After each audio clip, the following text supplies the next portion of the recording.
जगत सारा क्षणिक है और आत्मा एक नित्य है। आत्मा का अनुभव बस एकमात्र नित्य है।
चैतन्य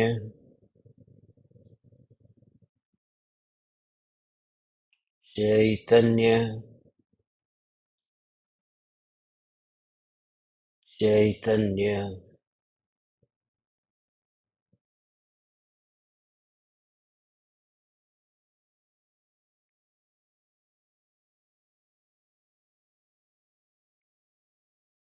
चैतन्य स्वभावी भगवान आत्मा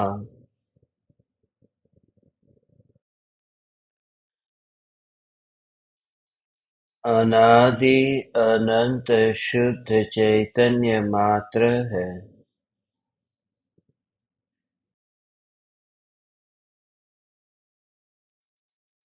ज्ञान मात्र है।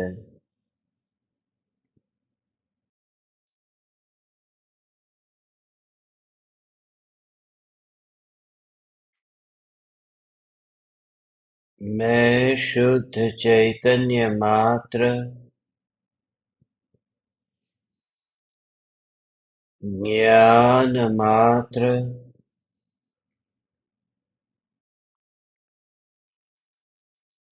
भगवान आत्मा हूँ।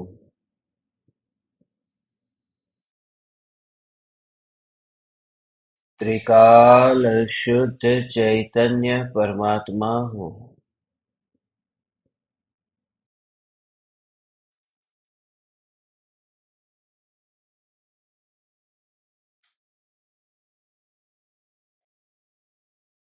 अगणित ज्ञेयों के प्रतिबिंबों से अप्रभावित ज्ञान पर्यायों में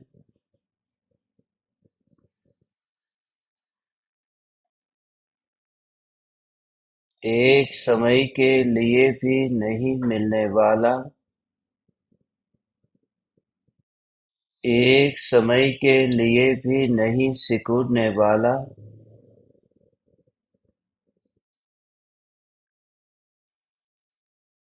सत्ता मात्र ध्रुव ज्ञायक देव यही मैं हूँ।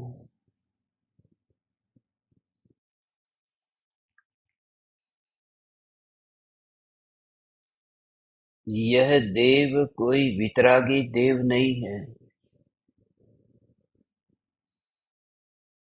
यह देव कोई पत्थर की प्रतिमा नहीं है।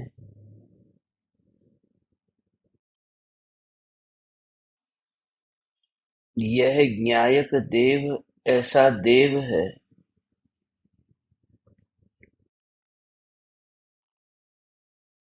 कि जिसकी दिव्यता आत्मा के परिणामों तक भी फैलती नहीं है।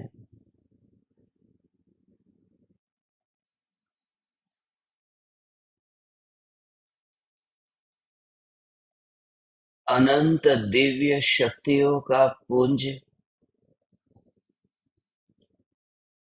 यह चैतन्य सत्ता मात्र ज्ञायक देव ही मैं हूँ।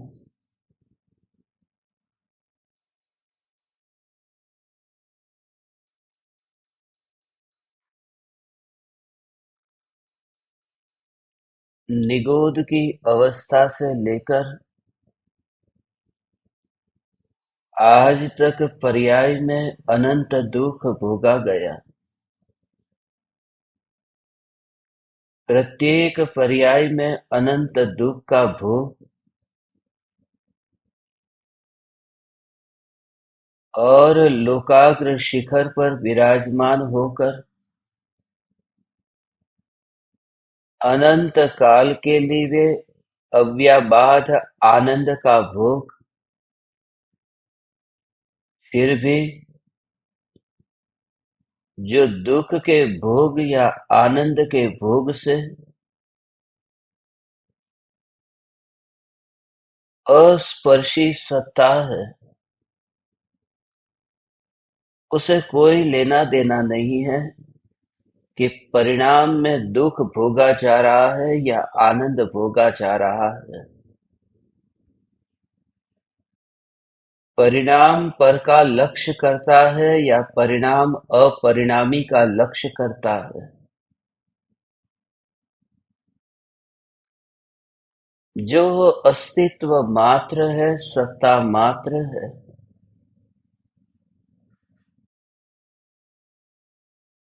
यह सत्ता मात्र चैतन्य ही मैं हूँ। इस चैतन्य सत्ता से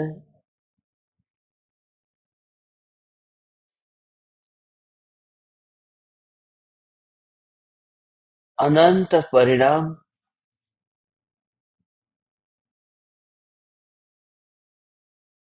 दूर ही रहते हैं। अनंत परिणाम ध्रुव सत्ता के नजदीक नहीं आ सकते।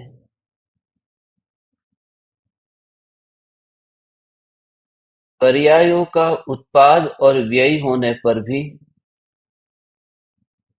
परिणामों का जन्म मरण होने पर भी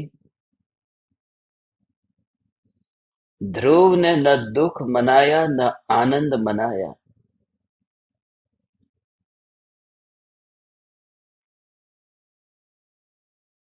ध्रुव सत्ता परिणामों के जन्म का जन्मोत्सव नहीं मनाती। ध्रुव चैतन्य सत्ता जो है अस्थि स्वरूप, जब अस्तित्व सदा काल के लिए टिक कर रहना है, तो फिर वहां मृत्यु का दुख भी क्यों भोगे।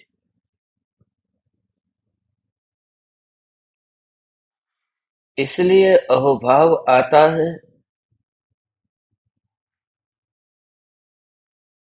कि मेरी मृत्यु होने ही वाली नहीं है, फिर मैं मृत्यु का दुख क्यों भोगूं। बात सूक्ष्म है कि मेरी मृत्यु होने वाली नहीं है, इसलिए मैं मृत्यु का दुख क्यों भोगूं। ऐसा नहीं, भोगना ही मुझ में हो नहीं सकता है। क्यों भोगूं, ये बाद की बात है। पहली बात तो यह है कि मैं भोग ही नहीं सकता हूं, भोगने का स्वभाव मेरा नहीं है। जब इस प्रकार से ऐसी सत्ता पर परिणामों का जोर आता है तो परिणाम सुधर जाते हैं।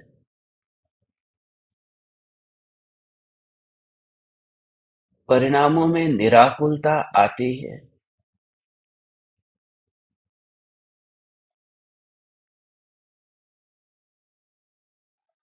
परिणाम भी निर्विकल्प हो जाते हैं।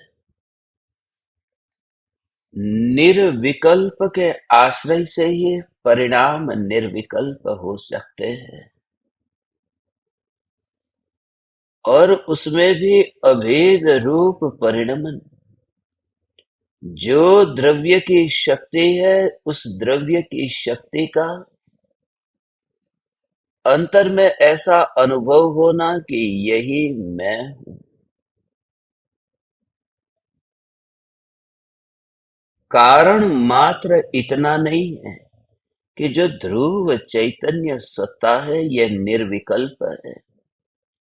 जिसमें विकल्प न हो उसकी और लक्ष्य करने पर निर्विकल्प हो जाते हैं, ऐसा नियम नहीं है। बात गहरी है, क्योंकि वितरागी परमात्मा की प्रतिमा भी निर्विकल्प है, कोई विकल्प नहीं है। ये टेबल कुर्सी भी निर्विकल्प है। यदि निर्विकल्प की और लक्ष्य करने से परिणाम निर्विकल्प होते तो फिर ये जड़ पदार्थ सदाकाल निर्विकल्प है। मगर उनकी और लक्ष्य करने से परिणाम निर्विकल्प नहीं होते, क्योंकि परिणाम अभेद नहीं हो पाते, अभेद अनुभूति रूप परिणमित नहीं हो पाते। फासला रहता है मैं परिणाम और ये पुद्गल। जब परिणाम ध्रुव निर्विकल्प सत्ता का लक्ष्य करता है और परिणाम ये स्वीकार करता है कि मैं चैतन्य तत्व हूं, तब वह चैतन्य से अभेद हुआ। उसमें वही अनुभव में आया जो द्रव्य में शक्ति स्वरूप था। टेबल कुर्सी में स्पर्श रस गंध वर्ण है। यदि परिणाम ये स्वीकार करे कि मैं कुर्सी हूं, तो झूठा अनुभव होगा। मगर परिणाम ये स्वीकार करे कि मैं ही ज्ञान स्वरूप हूं, यह निज निर्विकल्प सत्ता के लक्ष्य से ही हो सकता है। परिणाम ध्रुव का लक्ष्य करते हैं, मगर ध्रुव यह न्यायिक सत्ता है।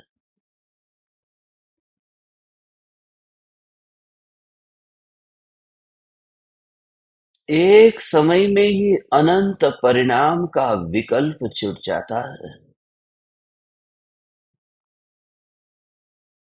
ये जो परिणाम है वर्तमान में विकल्प रूप है,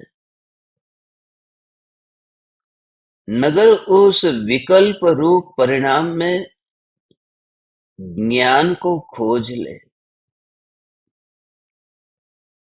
ये जो विकल्प रूप चिंतन चलता है,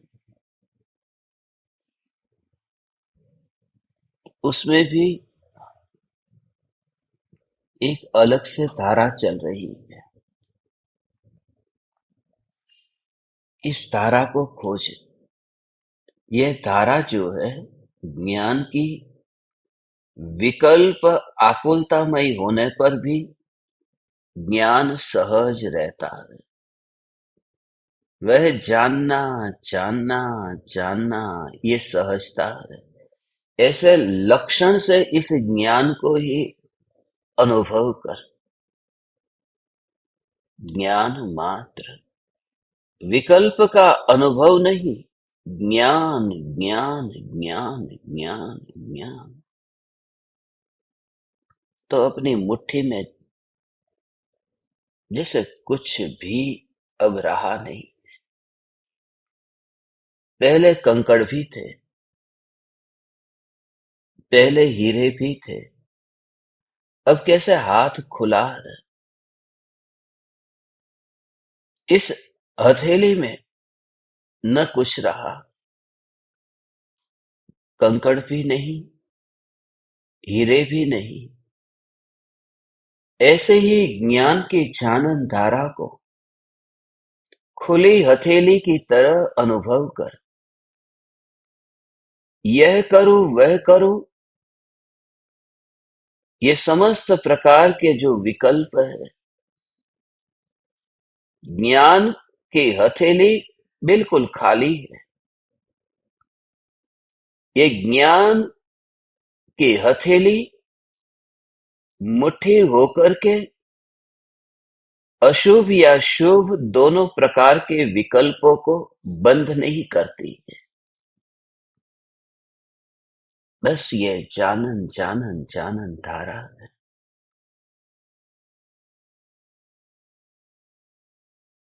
और इस जानन धारा में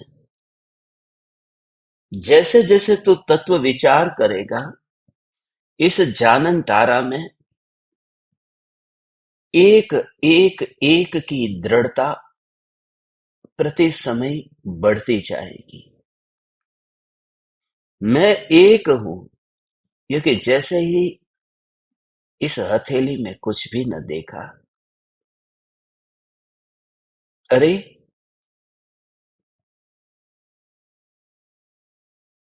ये हथेली तो खाली है। जैसे ये हथेली खाली है, इस हथेली में न कंकड़ है न हीरे है, तो इस हथेली में हाथी कैसे होगा, शेर कैसे होगा? ये हथेली खाली है। जैसे ही तू ज्ञान को अनुभव करता है कि मैं ज्ञान स्वरूप, इसलिए ही हम बैठे हैं भगवान। हे चैतन्य परमात्मा, ये अनंत काल की यात्रा के बाद जैसे गाड़ी चली हो ना, 100 किलोमीटर, 200 किलोमीटर, फिर धीरे 500, 1000, ऐसे ही हजारों लाखों, इतनी दूर गाड़ी चली हो और कहीं उसे विश्राम का स्थान न मिला हो। ये जो अभी हम बैठे हैं, ये एक परम विश्राम का स्थान है। ढूंढने पर भी हमें मिलता नहीं था कि कहाँ करूं मैं विश्राम। हे ज्ञान दीपक, ये परम विश्राम का स्थान। जानना जानना जानना जानना जानना जानना जानना, और उसी में ही अनुभव अनुभव अनुभव।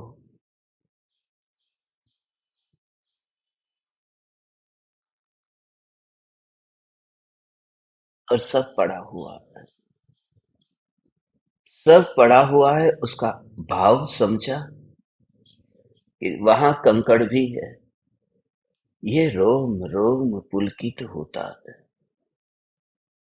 ये जैसे ही ज्ञान, तो ऐसा अस्पर्शी ज्ञान भगवान। हे चैतन्य परमात्मा, ये कंकड़ सामने पड़ा है, हीरा भी सामने पड़ा है, और तू ऐसे ही बैठा है। और दुनिया वाले जो है, वह दुनिया वाले तुझे देखते हैं।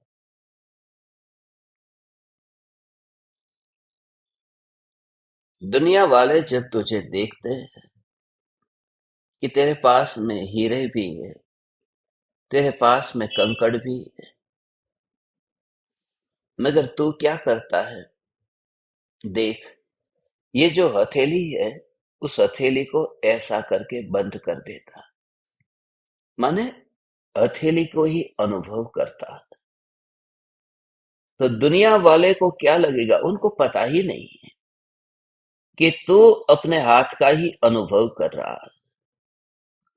दुनिया यही कहेगी कि क्या हीरा लेके बैठा है, क्या कंकड़ लेके बैठा है। वह जो स्पर्शना है, जहां न हीरा न कंकड़, अपनी हथेली की ही स्पर्शना है। ऐसे ही जब तू दुकान पर जाता है, खाना बनाता है, दुनिया ये कहेगी कि कितने विकल्प लेकर के बैठा है। जब तू मंदिर जाएगा, पूजा करेगा, दुनिया कहेगी, ये दुनिया की दृष्टि है। दुनिया की दृष्टि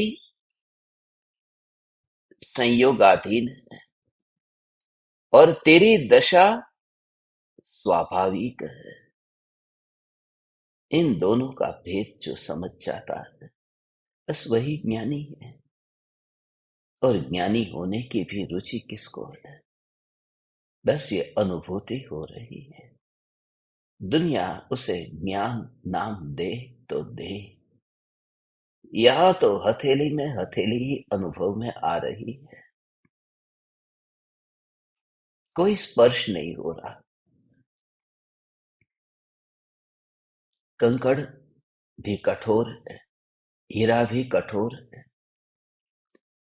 कंकड़ चमकता नहीं है, हीरा चमकता है।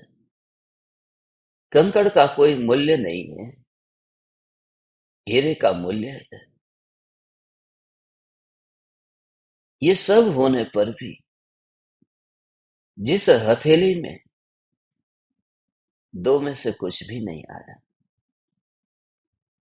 यदि तुम्हें कोई जोर से पत्थर मारता है तो खून निकल गया, और कोई दूर से जोर से हीरा मारता है तो कोई फूल नहीं निकलेगा, खून ही निकलेगा। कोई अमृत नहीं जरेगा, खून ही निकलेगा। ये तो हमारा सभी का अनुभव है कि कोई पत्थर मारे या हीरा मारे, घायल दोनों में होता है।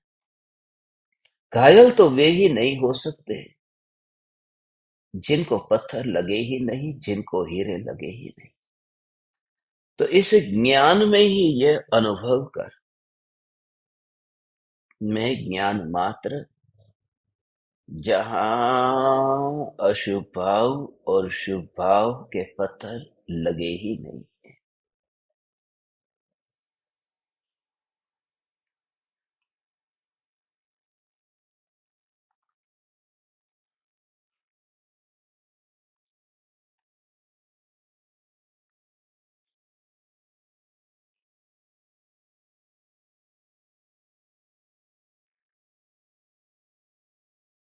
कमठ ने जो पत्थर बरसाए थे पार्श्वनाथ मुनि पर,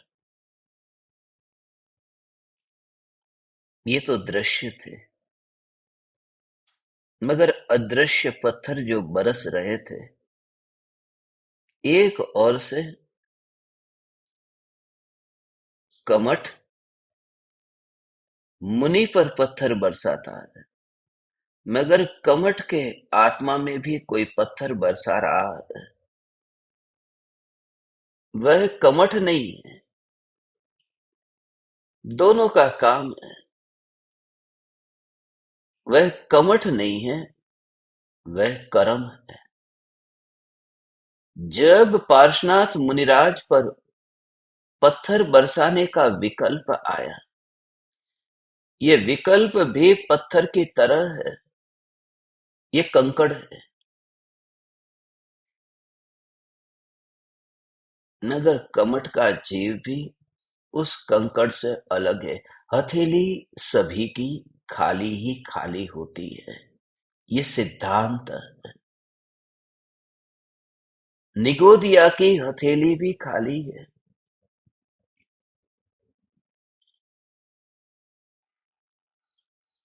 कम बोल करके, कम सुन करके, अधिक से अधिक समय इस तत्व विचार में और इतनी गहराई में और गहराई में ज्ञान ज्ञान ज्ञान ज्ञान ज्ञान ज्ञान ज्ञान।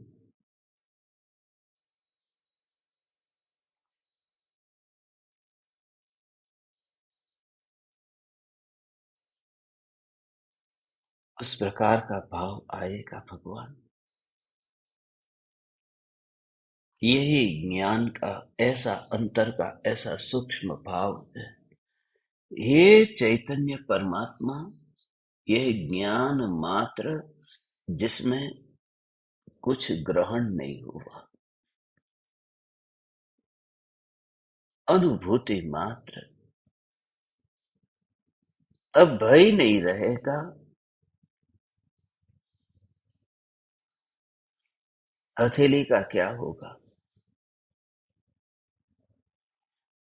हाथ तो है ना। आज तक यही सोचता था कि हाथ में रोटी नहीं है, मगर जैसे ही सोचा कि हाथ तो है ना, तो विकल्प ही मिट गया। रोटी नहीं है, नहीं है, नहीं है, ये दुख ही चला गया।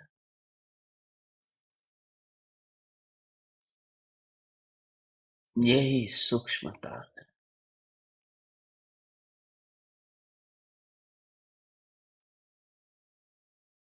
इस देह के योग में रह करके भी जो ज्ञान देह को ग्रहण नहीं करता, नहीं तो कितना बड़ा पाप लगे।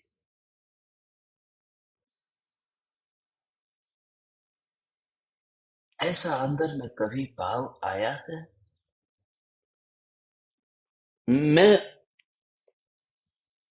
उन पंडितों से भी पूछता हूँ, वितरागी परमात्मा की प्रतिमा के ऊपर चावल नहीं चढ़ाते हैं, ये भाव तुम्हें आ गया, दूर चढ़ाते हैं, वेदी पर चढ़ाते हैं, थाली में चढ़ाते हैं, और मूर्ति पर चावल नहीं चढ़ाते। विवेक, विनम्रता से, समझ पूर्वक चावल चढ़ाते हैं।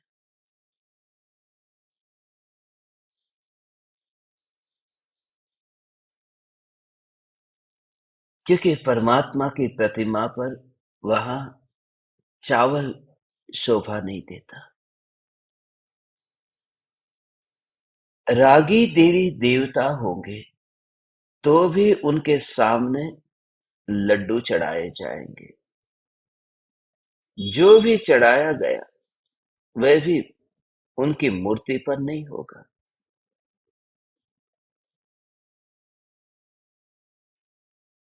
उनसे दूर। रूपी मूर्ति के ऊपर मांस शोभा नहीं देता। जीवन भर यही भाव में अटक गए हैं। मैंने आलू नहीं खाया है, मैंने प्याज नहीं खाया है, मगर आलू जिसके अंदर नहीं गया वह तो मांस है। और उस मांस को यह ज्ञान स्वरूप भगवान आत्मा के ऊपर यह चढ़ा करके क्यों रखा है? कौन है जिम्मेदार इस मांस के परमाणुओं का आत्मा के ऊपर ये चढ़ना? कौन है उसका कारण? पहले तो विचार ही नहीं आता कि यह ज्ञान केवल ज्ञान, यह चैतन्य, उसके साथ में ये मांस। एक ओर से तो मांस हड्डी पर हाथ लग जाए, रास्ते पर पैर छू जाए, ना करके फिर खाना खाता हूं। मंदिर जाते समय चमड़े की वस्तु को पहन लिया है तो भी बाहर उतार देता हूं, हाथ धो लेता हूं, पैर धो लेता हूं। मुंह में कुछ जूठी वस्तु मुंह जूठा करके अंदर नहीं जाता हूं। ये सब सदाचार उत्तम है, होना ही चाहिए। मगर उसके साथ में आज तक कभी ये भाव आया कि ये देह में जो है, दिमाग है, हृदय है, फेफड़ा है, इस हृदय, इस फेफड़े में फिर वहां खून है, हड्डी है, मांस है, थूक है, मलमूत्र है, और एक अरूपी ज्ञान सत्ता है। क्या खाया क्या नहीं पिया उसमें क्या, मगर जो ये परमाणु परमात्मा के साथ में तुरंत फिर यह ज्ञान, फिर ये अनुभव में तो आ रहा है। मांस जैसी गंदी वस्तु ने भी शुद्ध न्याय की अनुभूति के लिए कुछ भी छेड़खानी नहीं की। चौथे गुणस्थान में आत्मा के ध्यान में लीन हुआ। उस समय शरीर छूट नहीं गया था। शरीर छूट नहीं गया था।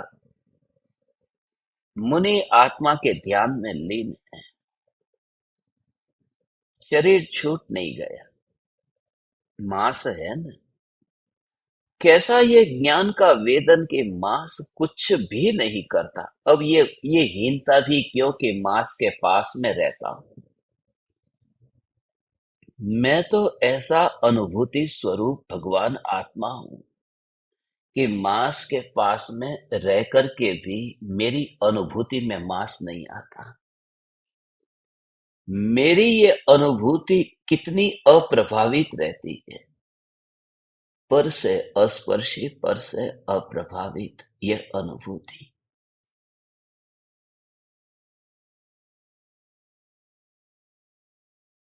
ये खून तो ढका हुआ था न। मुनि ध्यान में लीन है। खून का विकल्प आएगा कैसे। खून ढका हुआ है। मलमूत्र पेट के अंदर है। यदि बाहर आ जाए तो उसके पास में बैठ करके फिर ध्यान करना मुश्किल हो जाए।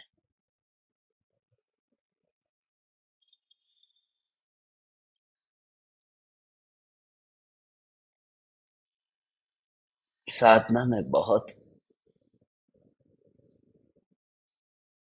विघ्न आएगा। वास्तु शास्त्र के हिसाब से एक तो ये घर के अंदर ही टॉयलेट नहीं बनाना चाहिए, और टॉयलेट बनाया है कमरे के अंदर तो उसका दरवाजा खुला नहीं रखना चाहिए। और यदि कभी दरवाजा खुलता भी है, बंद भी होता है ये, तो जिस पर बैठ करके टॉयलेट करते हैं, मल छोड़ते हैं, उस बर्तन को खुला नहीं रखना चाहिए, उसे बंद ही रखना चाहिए। वरना कमरे के अंदर, घर के अंदर ऐसे वाइब्रेशन आते हैं, साधना में बहुत ही बाधा आएगी, पूरा माहौल बिगड़ जाएगा घर का। वास्तु शास्त्र ये कहता है टॉयलेट उसका ढक्कन बंद करके रखो। ये वेस्टर्न टॉयलेट में जब मैं ये पढ़ता था वास्तु शास्त्र को, तो यही भाव आता था। कैसे होगी भावलिंगी मुनिराज की दशा, जहां आसपास में मनुष्य ने ही नहीं, जानवरों ने भी, वाघ सिंह ने भी, बकरियों ने, गाय ने, भैंस ने अपने गोबर को छोड़ा, पक्षियों ने वीट को छोड़ा, मनुष्य ने विस्ता को छोड़ा, घोड़े ने लाद को छोड़ा। इन सबके भी नाम अलग अलग रखे हैं। है सब कचरा। घोड़े की लाद कही, गोबर कहा, विस्ता कहा, वीट कहा, न जाने कितने कितने नाम दिए। गंदा है, मगर फिर भी जब ध्यान में लीन होते हैं, वह गंदगी कुछ नहीं करती। ये तो विस्ता की बात हुई, मगर खून जब सियाली ने शरीर को खाया तो पैर में से खून निकल रहा है, जो अंदर था वह तो अब बाहर टपक रहा है।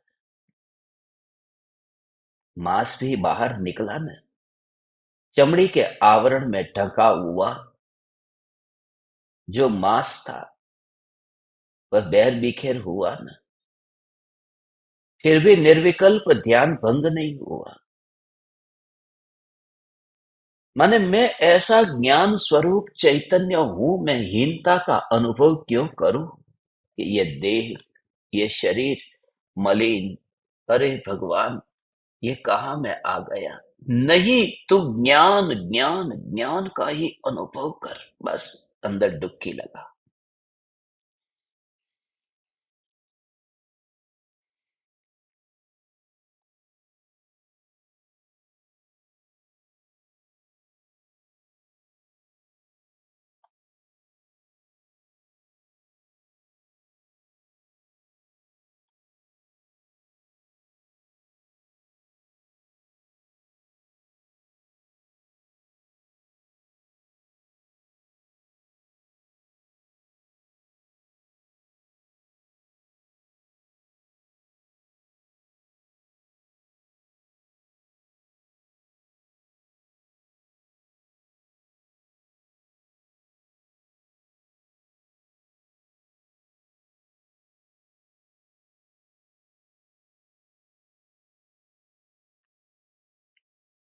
क्योंकि ज्ञान को भी इस हथेली की तरह ही देखना, कि ज्ञान की हथेली पर जैसे प्रभाव नहीं आए हैं, तो ये देह कहाँ से।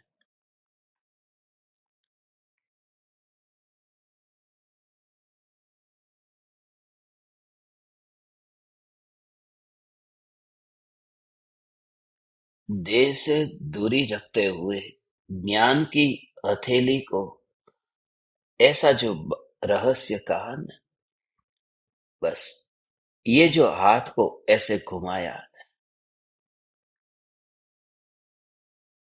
अब इसका जो सूक्ष्म भाव है, हाथ को घुमाया और उसमें कंकड़ का अनुभव नहीं हुआ, क्योंकि कठोर कंकड़, कठोर हीरा, और ये हथेली तो नरम है, कोमल है।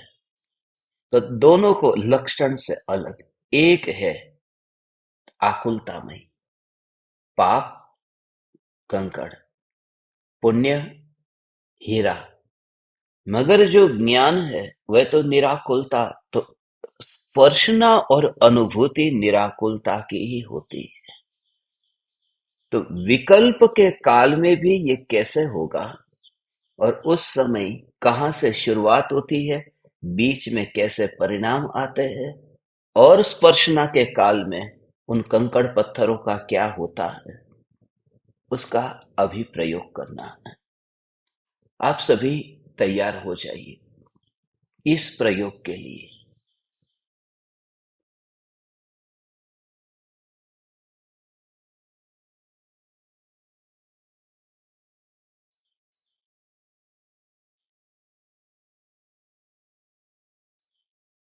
जिन जिन के कैमरे बंद हैं, मैं उनको रिमूव कर रहा हूं।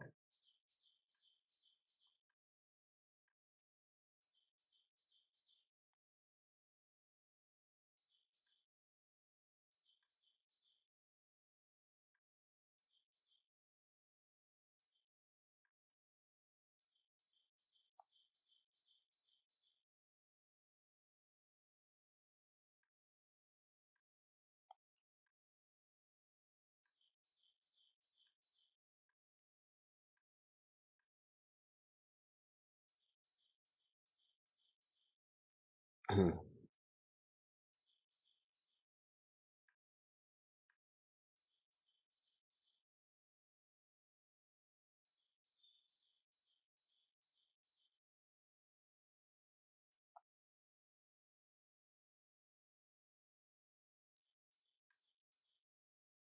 एक जगह पर अब सब बैठ करके जो मैं आपसे कहता हूं, इसको देखो।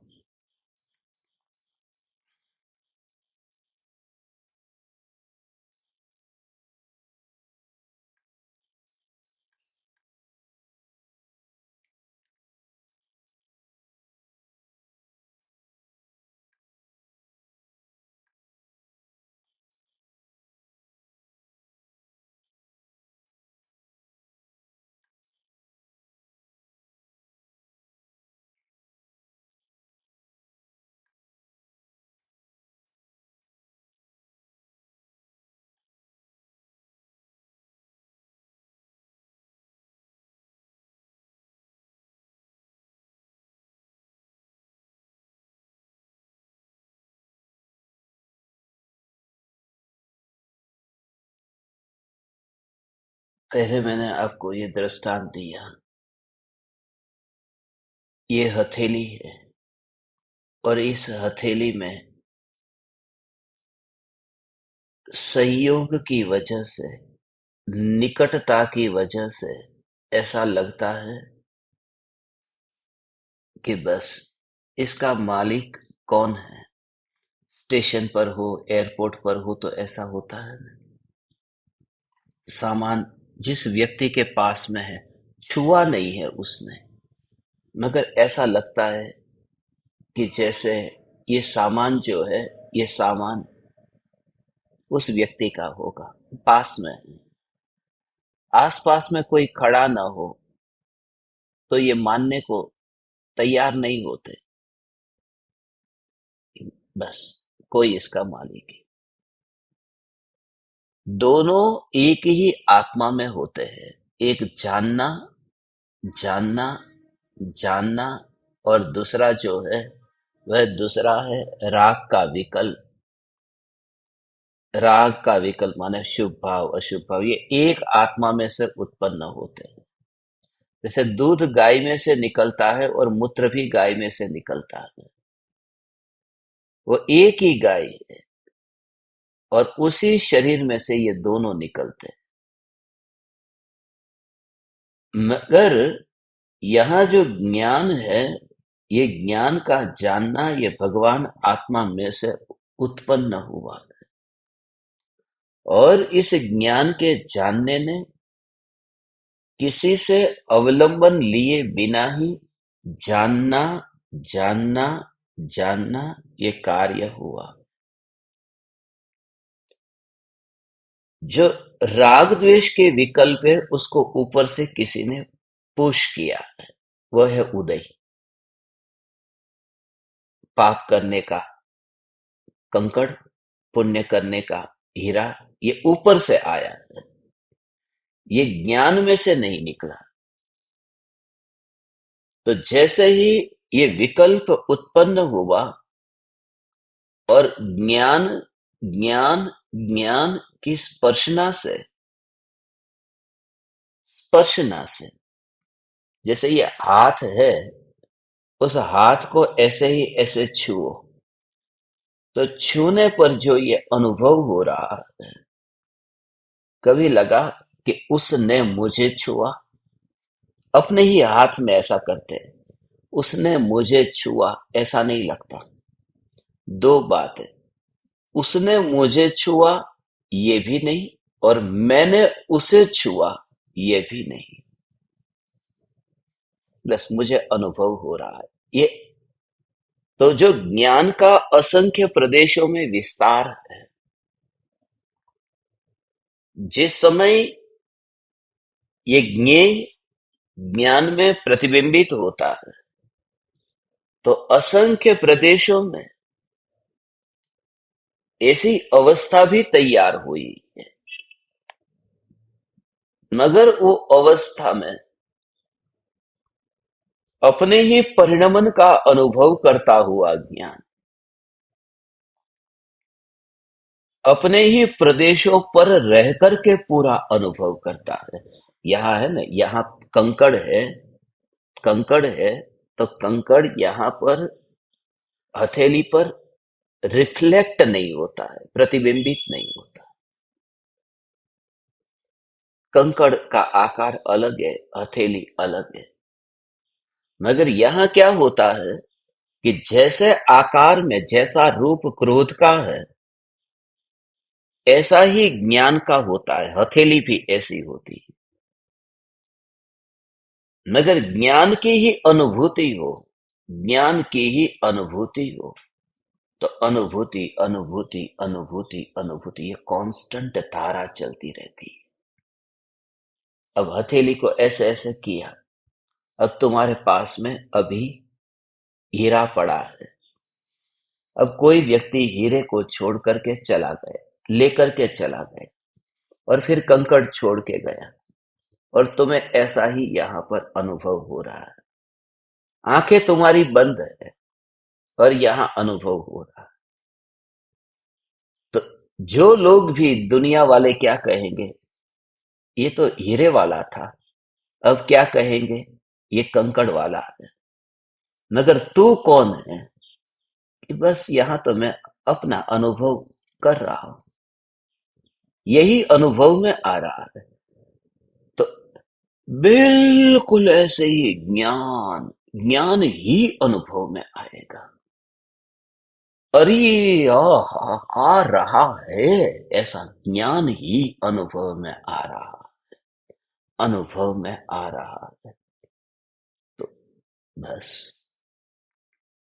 और मैंने अनुभव किया और मैं अनुभव में आया, ये दोनों भाव छूट जाएंगे। मैंने अनुभव किया और मैं अनुभव में आया, ऐसा नहीं। बस, ये हथेली के एक भी परमाणु में हीरा भी नहीं है और कंकड़ भी नहीं, और ये बात बंद मुट्ठी में रखने जैसी है। इसलिए कहते हैं ना, मुट्ठी बंद रख करके उस सत्य को पचा लेना, यह ज्ञान ही अनुभव में आ रहा। जब ज्ञान अनुभव में आएगा, जैसे तू तत्व विचार करेगा ना, ये तत्व विचार करेगा, ये अनुभव में ज्ञान आ रहा है, अनुभव में ज्ञान आ रहा है। अभी क्या करना पड़ रहा है, ये विचार करना पड़ रहा है। तुझे थोड़े दिन में ही ऐसा लगेगा कि ये सोचा भी नहीं मैंने, और यही अनुभव हुआ। अब नहीं सोचना पड़ता, सहज, बिना सोचे, जैसे सहज, सहज। पहले सोचना पड़ता था, और जहां सहजता आएगी ना, तो सोचना बंद हो जाएगा।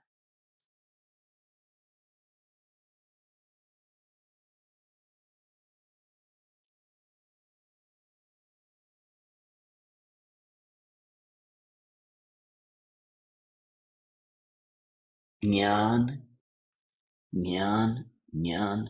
और जैसे ये विचार चले, उस समय तुझे इस बात को नजरअंदाज करना होगा। एक तो देह कौन सा है, यहां से, ये देह कौन सा है, क्योंकि अनुभव तो ज्ञान में हो रहा है। अब स्त्री पुरुष की तो बात ही नहीं रही। ये तो लोक लज्जा है, हे ज्ञान दीपक। ये उदयों की स्थिति ऐसी है, ये उदय की स्थिति ऐसी है, तेरी नहीं है। तो ऐसा ही शुद्ध चैतन्य ही है। ये उदय है, तू नहीं है। स्त्री कौन बनी है, ये उदय स्त्री बनता है। कोई व्यक्ति, कोई व्यक्ति, कोई व्यक्ति कोई अभिनय करता हो, और तू उस नाटक को देखने गया और मान लिया कि मैं हीरो, मैं हीरोइन, तो ये उदय का अभिनय है। तो उस हथेली में ही देख के, उस हथेली में न कंकड़ है, न हीरा है। बस ऐसे ही ज्ञान का अनुभव, ये परम राज है। हे चैतन्य परमात्मा, हे ज्ञान दीपक, बहुत भाव से इसका अनुभव कर। ज्ञान, ज्ञान, ज्ञान, ज्ञान। फिर बालक, युवान, वृद्ध, ये भी कहा, ये अभिनय का प्रकार है ज्ञान। तो सबसे पहले तो यहां से, ये चारों तरह से, चार बात जो कहता हूं ज्ञान की अनुभूति में, ये चारों को पहले समझ करके, फिर जब तेरा चिंतन चलेगा तो सत्ता पाएगा। पहली बात।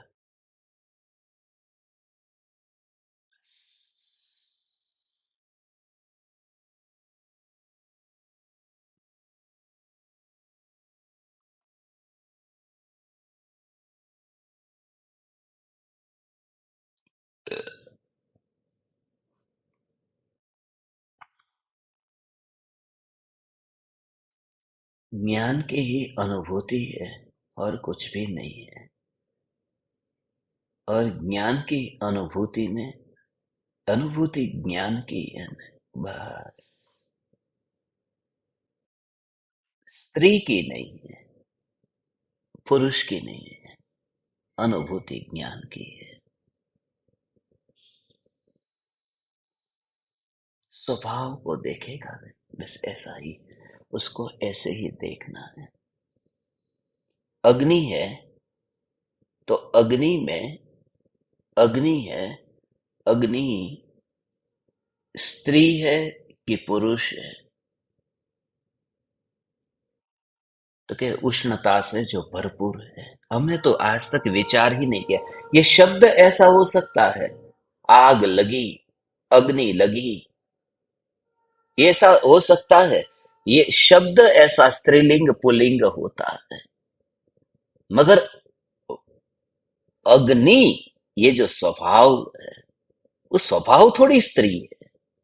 तो ऐसे ही जो ज्ञान अनुभव में आ रहा है, उस समय तुझे इस बात को भूलना है। और भूलना है तब उसमें क्या होगा कि तू किसी की पत्नी है, किसी का पति है, किसी का बेटा बेटी है, फिर माँ बाप है, भाई बहन है। ये कुछ नहीं रहेगा, क्योंकि अग्नि का कोई भाई बहन चाचा मामा कोई नहीं होता। तो पहले तो वो जाल से छूट करके तुझे बैठना है, ये पहला कर्तव्य। ये अंतिम देशना है इस गजपंथा की भूमि से। ये पहली बात कि ज्ञान की जो अनुभूति है उसमें स्त्री पुरुष नहीं है, क्योंकि देह ही नहीं। और देह नहीं है तो किसी का बाप बैठा है, किसी की माँ बैठी है, किसी की पत्नी नहीं। और इस घर के ऊपर नाम मेरा है,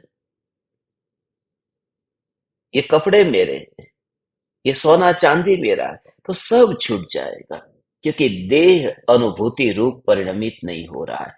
जो ज्ञान अनुभव में आ रहा है वो तो देह का नहीं है। बस ज्ञान, पहली बात ये हुई। दूसरी बात,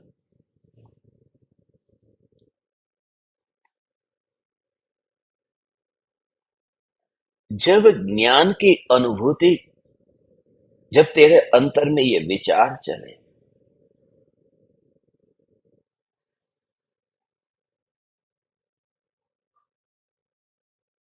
तो भव भ्रमण करते हुए अभी मध्य लोक में यहाँ पर हूँ, लोकाग्र शिखर पर विराजमान होकर, सिद्धशिला पर विराजमान होकर अनंत काल के लिए रहूंगा। ये छोड़,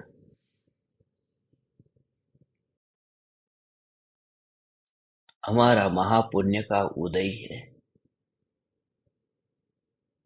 कि हम भारत की भूमि पर जन्मे हैं, तीर्थंकरों की भूमि पर वास करते हैं।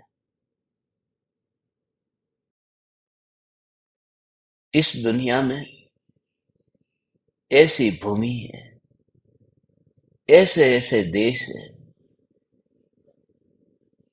कहां कहीं जाकर के बस गए होते, पता ही नहीं चलता। ऐसी जगह पर होते, क्या होता। तो महापुण्य के उदय से ये भारत की भूमि पर है, लोगों को रहने के लिए घर नहीं मिलता। पूरी जिंदगी लग जाती है एक घर बनाने में। एक घर खरीदना है, बैंक से लोन लेते 20-20 साल की, तब जाकर के वो लोन पूरी होती है। हमारा ऐसा भी कोई झंझट नहीं है। महापुण्य के उदय से ये सब अनुकूलता मिली। इस झंझट को छोड़ करके ज्ञान का अनुभव करना, नहीं तो बहुत फंस जाएगा।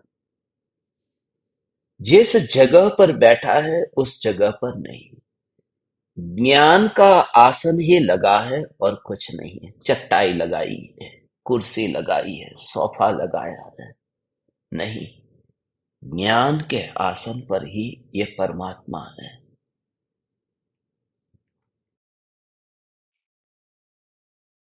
ज्ञान में कोई उदय नहीं है। तो ये बात आई दूसरी, क्षेत्र की बात गई। तीसरी बात है काल की बात है। सुबह सुबह हम जब बैठते हैं तत्व विचार में तो बहुत अच्छा भाव आता है। रात को थकान लगती है, कब नींद आ जाती है बेड पर लेटते ही पता नहीं चलता।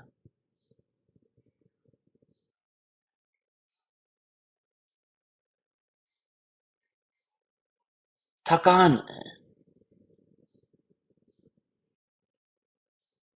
नहीं। सुबह ध्यान करने बैठो, दोपहर में बैठो, जब भी तुझे ये विचार आए तब घड़ी लेकर के नहीं बैठना है।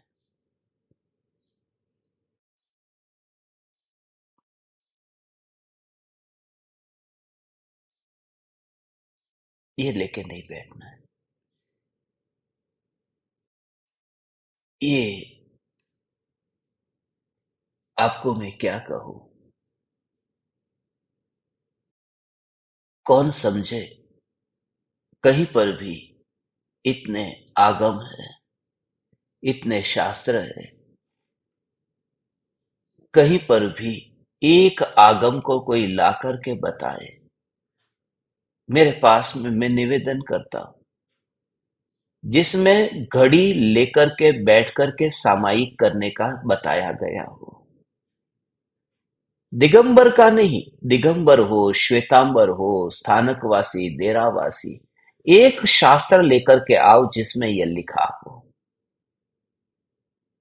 इसलिए कहता हूं ये घुसेड़ी गई, ये सामायिक की विधि है। जब सामायिक होता है उस समय ये भाव ही नहीं आता। 4 बजे, 5 बजे, ये कितने बजे, उसका भाव, उसका रस छोड़ दो। काल का रस छूट जाए। अभी 7:42 हुई है। उत्तम समय है सामायिक करने का। और वास्तव में हुई थी 7:42 जब मैं बोला तो ये बहुत सताएगा। जस्ट इग्नोर इट, उसे अनदेखा कर दो। सुबह है, दोपहर है, शाम है, रात है। जिससे क्या होगा, जो भारत में सुन रहे हैं, जो अमेरिका में सुन रहे हैं, उन्हें अब फर्क नहीं पड़ेगा, क्योंकि कहीं दिन है कहीं रात है। और अनुभूति दिन रात की नहीं है, अनुभूति तो ज्ञान की है। इसलिए इसे भी एक और, बस ज्ञान ज्ञान ज्ञान ज्ञान ज्ञान ज्ञान। और कंकड़ पत्थर चौथी बात।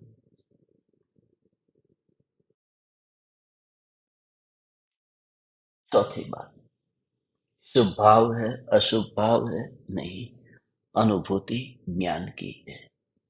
यह ज्ञान की ही अनुभूति है, कंकड़ पत्थर, ये बात है।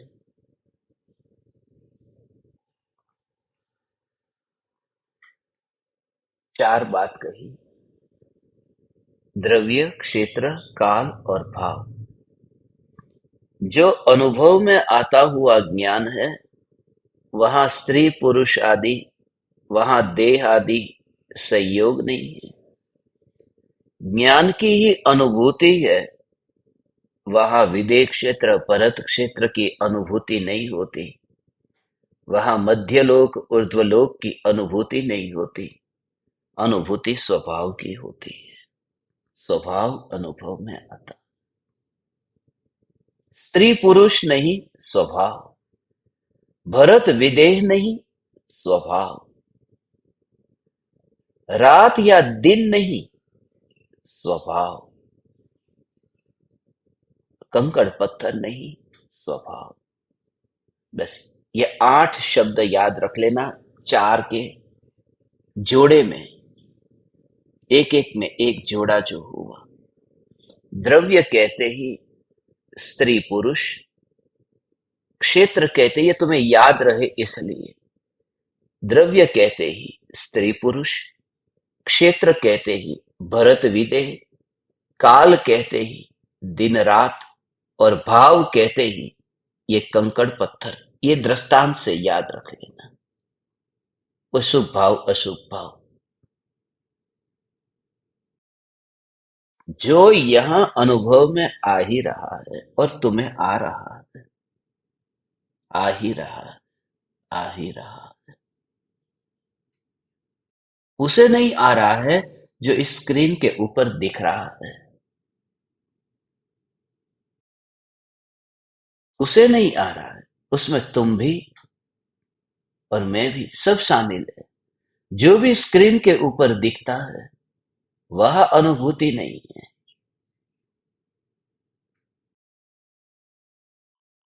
वो तो बिखरे हुए रंग है। हे ज्ञान दीपक, इसी के जोर से तो प्रयोग करना, ज्ञान ही अनुभव में आ रहा है पक्का।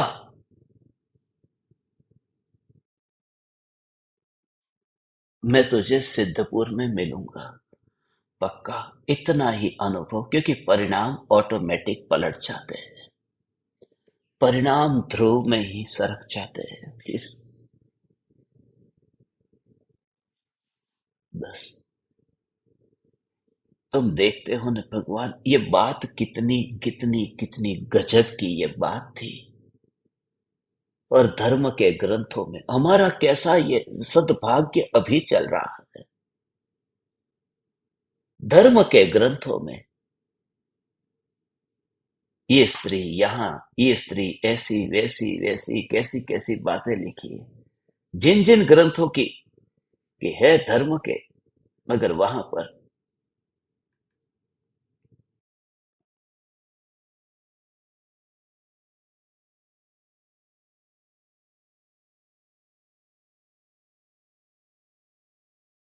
वह जो ज्ञान की मूल बात आनी चाहिए थी वह सब रह गई।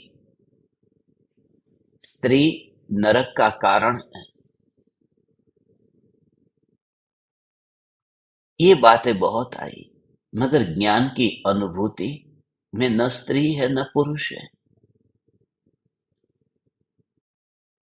भरत क्षेत्र में अभी कलयुग है, विदेह क्षेत्र में भगवान के पास जाऊं ऐसी भावना पाता हूं, मगर ज्ञान ही अनुभव में आ रहा है। कहां जाऊंगा, विदेह जाऊंगा तो भी अनुभव में तो ज्ञान ही आएगा ना।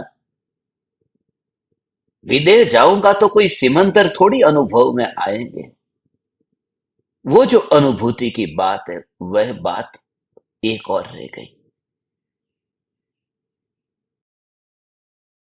रात का काल एक काम का काल है। धर्म अर्थ ये पुरुषार्थ कहे न, धर्म अर्थ काम और मोक्ष। धर्म का काल सुबह का है, अर्थ का काल पूरे दिन भर करो कैसे कमाओ, काम का काल रात्रि का है, और मोक्ष का कोई काल नहीं।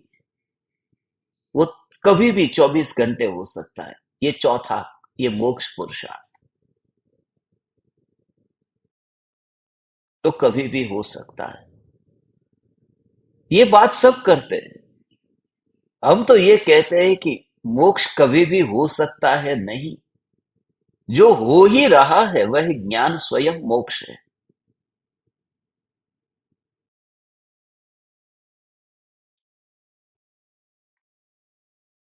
कंकड़ को छोड़ो, हीरे को पकड़ो। यह कहते हैं हथेली हमेशा खाली ही रहेगी, जो अनुभव में आएगी वह हथेली ही है, बस वहां कंकड़ पत्थर हो नहीं सकता। तो चारों को समझ करके आप ज्ञान दीपक ये प्रयोग करना। अनुभव में, ज्ञान की अनुभूति में ज्ञेयों को पकड़ने की शक्ति नहीं है, और जो अनुभव में आती है वो उस समय की निर्मल अवस्था ही पकड़ में आती है, अनुभव में आती है, पूरा ज्ञान नहीं। क्योंकि पूरा ज्ञान में तो क्या होगा कि पूरा ज्ञान फिर वहां अनंत तक फैल नहीं सकता। तो जो अनुभव में आएगा, ये हथेली ही अनुभव में आएगी। अब ये पूरा हाथ कैसे अनुभव में आएगा? जो यहाँ है वही अनुभव में आ सकता है। तो जो पर्याय है जानना, वही उस समय अनुभव में आता है, एक समय का परिणमन अनुभव में आता है। एक समय का परिणमन अनुभव में आता है। ओ हो और एक समय का परिणाम अनुभव में आता है। फिर ये क्यों कहते हैं कि एक समय का परिणाम, मुझे एक समय के परिणाम की अनुभूति हुई? ऐसा क्यों नहीं कहते? कहते तो ऐसा है कि आत्मा की अनुभूति हुई है। ओ हो एक समय के परिणाम की अनुभूति हुई है, मगर उस अनुभूति में ये एक समय का परिणाम है, ऐसा विकल्प न होने से स्वभाव मात्र अनुभव में आया है। ओ हो हो हो हो हो हो हो हो हो समझ में आया भगवान? ओ हो क्या कहा? मैं पूछता हूँ अभी तुमको, ये सुनना, ये एक बात जो कहता हूँ अभी तुमसे पूछता हूँ। ये एक समय की पर्याय अनुभव में आती है, त्रिकाली अनुभव में नहीं आता। ये सिद्धांत है, ओ सिद्धांत है। तो एक समय की पर्याय जो अनुभव में आती है, वो अनुभव में तो एक समय की आई। हो मगर उस अनुभूति में ये बात आई नहीं कि ये एक समय का अनुभव, ये तो स्वभाव का अनुभव हुआ, या आत्मा का अनुभव हुआ। देखो, इसको ऐसे समझो, 4 बजे यहां अग्नि जल रही है, तो 4 बजे की अग्नि की पर्याय जब तुमने छुआ, तब 3 बजे वाली अग्नि को छुआ, वो तो अग्नि की 3 बजे की पर्याय तो चली गई ना। और 5 बजे की पर्याय को छुआ, वो तो अभी आई नहीं। तो जब छूते हो, तो वो 4 बजे वाली अग्नि को ही छूते हो ना। मगर छूते हो तब तुम दूसरों को ये कहते हो 4 बजे वाली अग्नि का अनुभव हुआ। अनुभव तो 4 बजे वाली अग्नि का ही हुआ है, मगर वो 4 बजे वाली का विकल्प नहीं आया, ये अग्नि ऐसा है। तो पर्याय ही अनुभव में आती है, मगर ये पर्याय ऐसा विकल्प नहीं आता। ये स्वभाव की अनुभूति हुई, उसे आत्मा का अनुभव। हो हे भगवान, तो ऐसे एक समय की ज्ञान की अनुभूति में त्रिकाली को पा लिया तूने, ऐसा होगा। करना तुम तत्व विचार और चिंतन। समझ में आया क्या कहा? हम्म।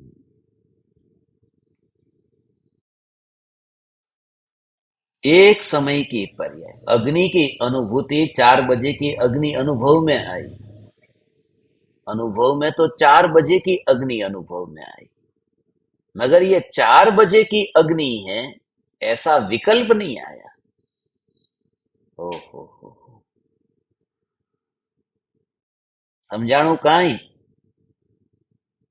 धनराज, समझाणु काई? શું કીધું બોલ?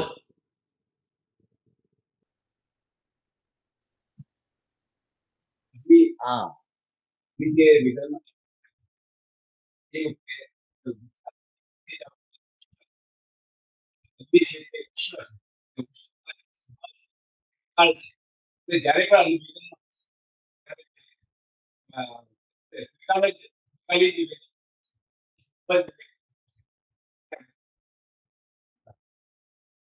कुछ सुनाई नहीं दिया मुझे, किसी को भी सुनाई नहीं दिया ना। हाँ, उनका माइक खराब है, कोई बात नहीं। मगर समझ गया मैं, वो शेर जैसे मौन की भाषा में समझ गया था ना, ऐसे ही हिंदी भाषा से समझ गए कि वो क्या कहना चाहते हैं। यही तो प्रेम है भगवान। ऐसे ही वो जो भाव है ना, वो भाव समझना। क्योंकि उनकी बहुत शंका होती है, ये जो पर्याय है, ये पर्याय अनुभव में आती है, ये ज्ञान अनुभव में आता है। पहले तो उसमें विकल्प की बात ही नहीं आई, ये विकल्प ही नहीं, ये अनुभव में जो आया है, ओ, ये कंकड़ पत्थर का तो अनुभव हुआ नहीं, ये हथेली का ही अनुभव हुआ। मगर हथेली का अनुभव हुआ, ओ, तो वो हथेली का अनुभव जो हुआ है, उस समय ये विकल्प थोड़ी आता है, हर एक में हो, हर एक में ऐसा ही।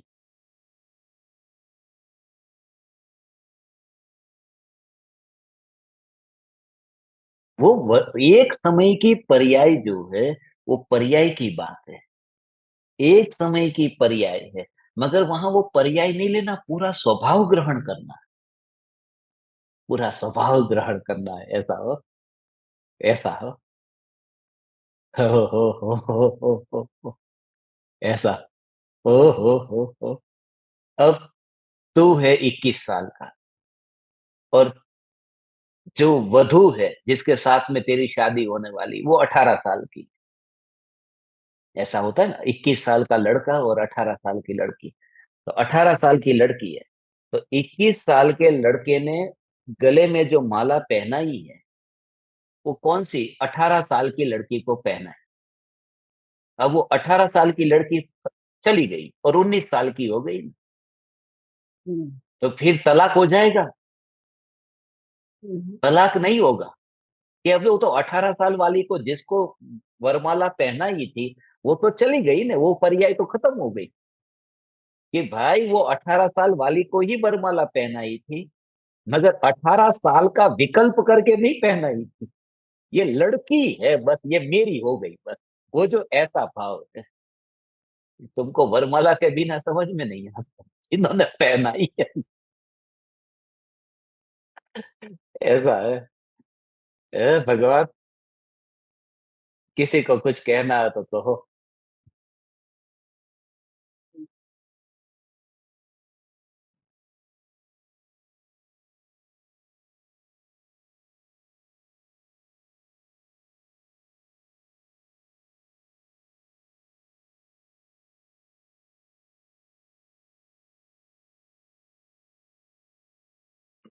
मधु। देव चैतन्यम चैतन्यम चैतन्यम। आज का सुन के प्रभु, शुरू जब आपने किया, तब ये उस समय अटक आई कि अनंत दुख किसको।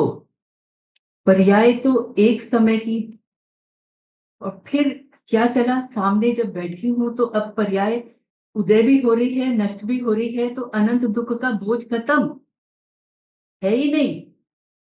जब योग प्रभु से है, भगवान से है, तो कहाँ की अनंत जन्म, अनंत दुख, एक समय की पर्याय, उसी का बस, उसी का उसी एक समय में बस जो खींच सकते हो, जो ले सकते हो, जो फील कर सकते हो, जो कनेक्शन बन सकता है, बस उसकी महिमा, उसकी महिमा। बहुत बहुत बहुत अच्छा, बहुत अच्छा, आई एम सो ग्लेड, ऐसा कोई जीव है हु फेल्ट द कनेक्शन, बस। बहुत अच्छा भगवान, इसी की जागृति में ही बस आपके दिन रात बीते, आपका जीवन इसी में ही समर्पित होकर रहे।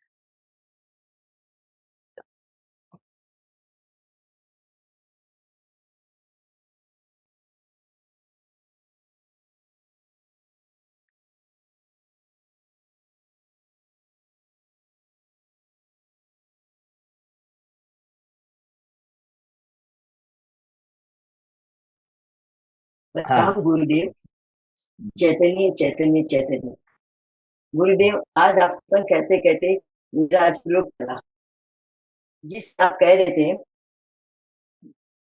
कि परिणाम के बारे में जब चर्चा चल रही थी, उसी समय आज के दिन में सुबह के समय दो हेल्पर नीचे उतर के आई नहीं।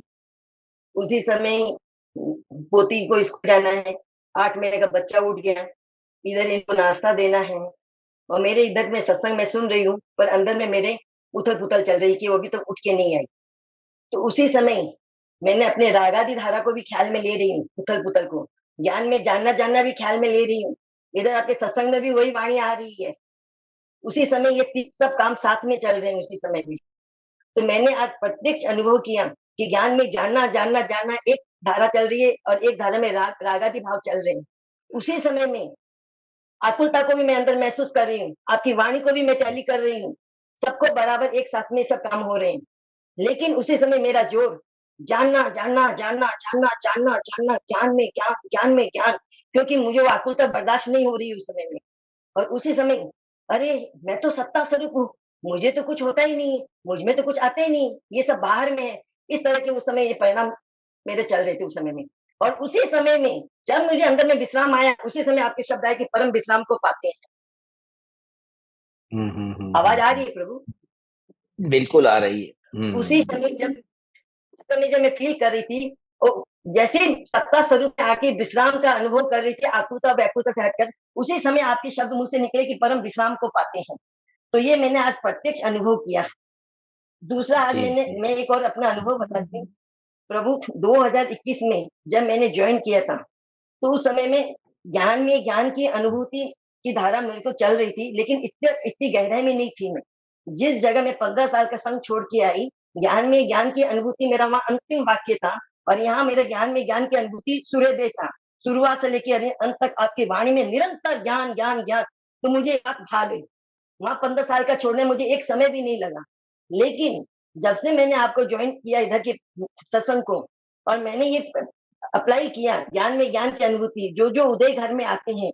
और आज आपने एक बात बहुत अद्भुत कही कि पहले विचार से करते हैं, फिर बाद में सहज होता है।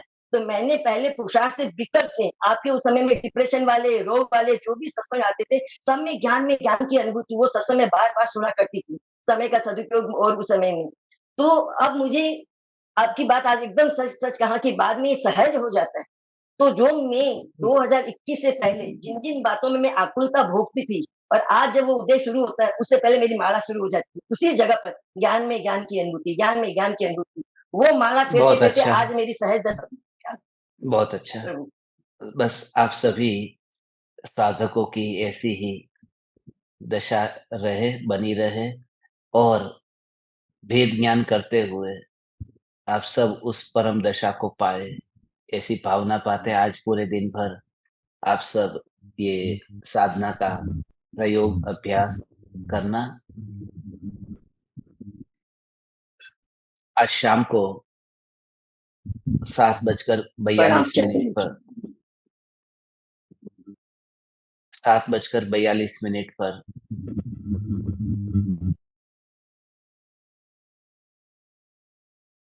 अपना आत्मसिद्धि शास्त्र पर सत्संग होगा। और कभी भी बीच में भी कभी ऐसा सत्संग हो सकता है, उसकी भी तैयारी में रहना। आप समस्त ज्ञान दीपकों को मेरे हृदय के अंतःकरण से प्रणाम करता हूँ। चैतन्य चैतन्य चैतन्य। प्रणाम। जय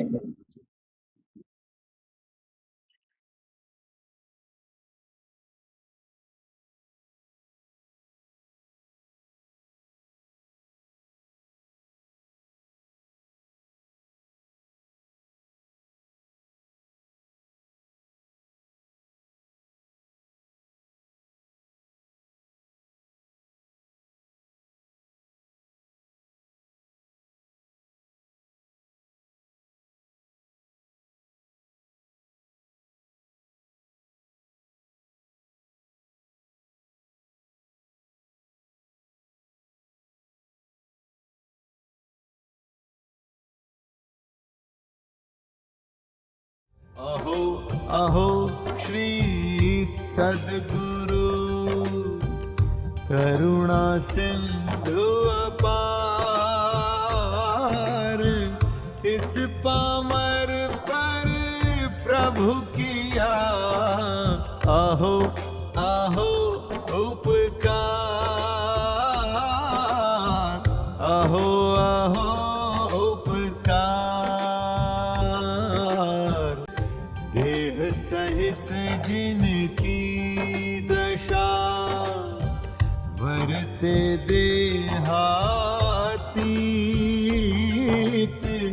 उन ज्ञानी के चरण में हो वंदन